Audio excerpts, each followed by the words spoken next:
আজকে আপনাদের ঘরোয়া পদ্ধতিতে লাচ্ছা পরোটা বানানো শেখাবো। চলুন দেখে নিই ফুল রেসিপি। প্রথমেই ময়দা নিয়ে নিলাম। ময়দার মধ্যে নিয়ে নিলাম এক পরিমাণ মতো লবণ আর চিনি পরিমাণ মতো। এরপর ময়দার মধ্যে দিয়ে দেব পরিমাণ মতো ঘি।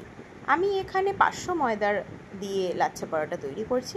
আপনারা আপনাদের পরিমাণ মতো ময়দা নিয়ে লাচ্ছা পরোটা তৈরি করবেন এবং পরিমাণ মতো নুন, চিনি আর ঘি দেবেন। এবার চলুন এটিকে ভালো করে ময়াম দিয়ে নিই। ভালো করে প্রায় মিনিট 5 কি 10 ময়াম দেওয়ার পর এটিকে ভালো করে একটি ডো বানিয়ে নিতে হবে। দেখুন ময়ামটা কিন্তু অনেকক্ষণ ধরে দিতে হবে, কারণ লাচ্ছা পরোটা খাস্তা হতে হবে। খাস্তা না হলে কিন্তু লাচ্ছা পরোটা খাওয়ার মজা নেই। দেখুন এই যে এরকম হতে হবে, এইরকম হাতে দলা দলা যখন পাকিয়ে যাবে তখন ময়াম দেওয়া কমপ্লিট হবে। এরপর জল আমরা কিন্তু ইউজ করব না, অনলি দুধের সাহায্যে ভালো করে ময়দাটিকে মেখে নেব। ভালো করে আবার একটু একটু দুধ ঢেলে ঢেলে ময়দাটিকে মাখবো। ভালো করে কিন্তু ঠাসতে হবে, প্রায় 15 থেকে 20 মিনিট এটিকে ভালো করে ঠেসে নিতে হবে, যাতে লাচ্ছা পরোটাটি দোকানের মতো হয়। দেখুন এদিকে আমার লাচ্ছা পরোটা হয়ে গেছে। লাচ্ছা পরোটার ডো মাখা হয়ে গেছে। এরপর ডোটির মধ্যে ভালো করে তেল ব্রাশ করে নিলাম। তেল ব্রাশ করার পর এটিকে একটি সাদা কাপড় দিয়ে বিশ্রামের জন্য রেখে দিলাম।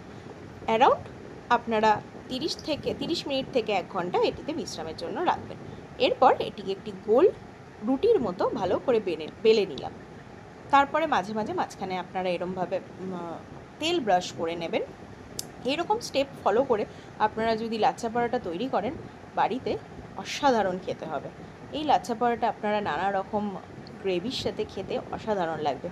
পুরো দোকানের মতোই লাচ্ছা পরোটা খেতে হয়। আপনারা অতি অবশ্যই একবার বাড়িতে ট্রাই করে দেখবেন এবং পারলে আমাকে কমেন্টে জানাবেন কেমন হলো লাচ্ছা পরোটা এই পদ্ধতিতে করলে।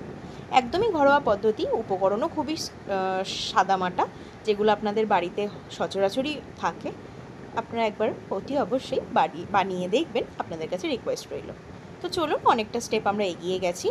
রুটিটিকে বেলে তারপরে আবার তেল ব্রাশ করে চারিদিক ফোল্ড করে মাঝখান দিয়ে কেটে রুটিটিকে একটার উপর একটা রেখে এরমভাবে গোল গোল করে নিতে হবে।